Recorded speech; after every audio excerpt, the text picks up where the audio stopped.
Yeah, I totally see what you were talking about with that really lush sound design. That's super cool. Yeah, it just sounds like you're floating on a cloud, going through space in like a pond in the middle of another cloud. It's like really cool. That's even though it's kind of a funny way to describe it, like that is a great explanation. There's also a really interesting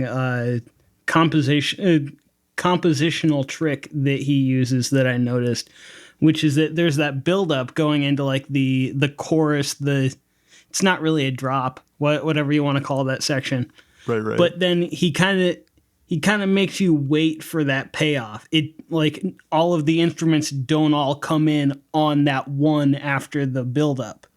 And I think that makes it even more powerful when it just kind of explodes, basically. Right, right. Exactly. He really knows when to sort of bring instruments in and like pull them back. And really use, Yeah. I think, a structure that isn't innately just like rise, drop, rise, drop. And I think like that's sort of why I like him so much. Yeah, it's got a great ebb and flow to it that's really unique. For sure, for sure. Yeah, that was super cool. And so does he do it was also just super chill. Does he do a lot of other just kind of like chill music like that? Yeah, so he takes a lot of influence from like house and other electronic genres.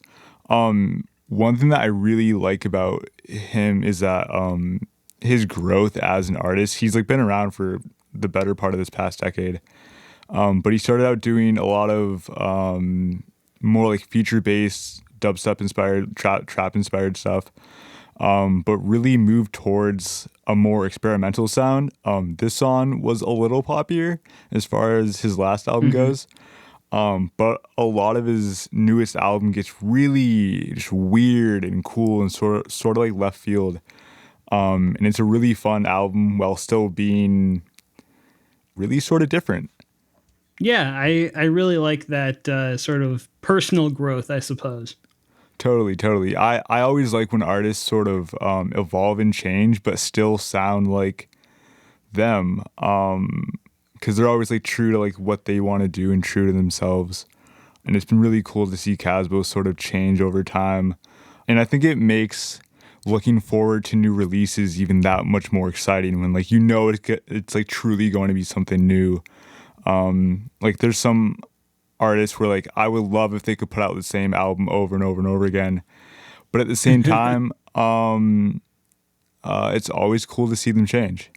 Well, I feel like a lot of it is more or less just kind of like growing into what's going to be your sound. Exactly. And it definitely sounds like that's sort of what he's done here. Exactly, exactly. And that's like a really hard thing to do. I know like Oh, you make music and absolutely. I make music and a lot of our friends do as well. And it's really hard to find out like what your sound is. So yeah, I'm like really glad to see Casbo's growth, and I'm really excited to see what he does next as well. Yeah, absolutely. Well, while you've got the platform, do you have anything else that you want to shout out or promote? I'm in a band called Earl Grey. I'd love if you guys can go check us out.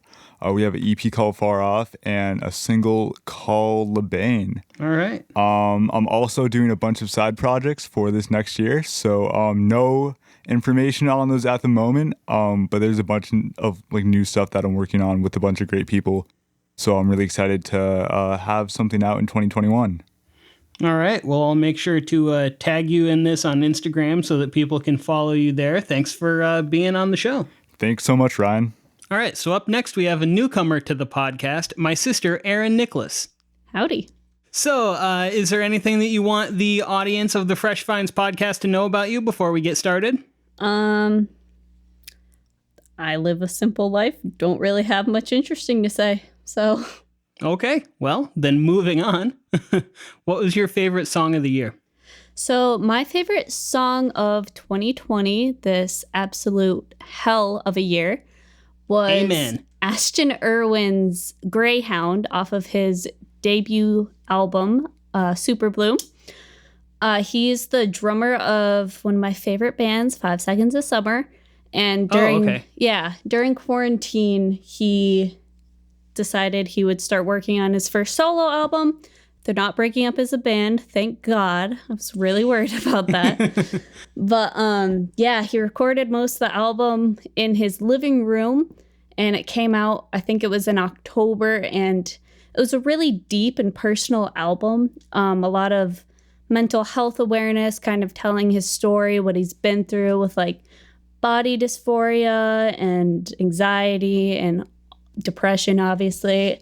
And it was just a really deep and meaningful album, and I really loved it. But Greyhound, I feel like, was my favorite song off of it, just because, I mean, I've never been overly critical of music. Ryan knows that. He's always trying to talk to me about, like, critiquing little things about music, and I'm like, I don't know. If it's a bop, it's a bop. But fair enough. For me, I just really like the sound of it. I love the meaning behind it, which I guess we'll talk about more after we hear the song.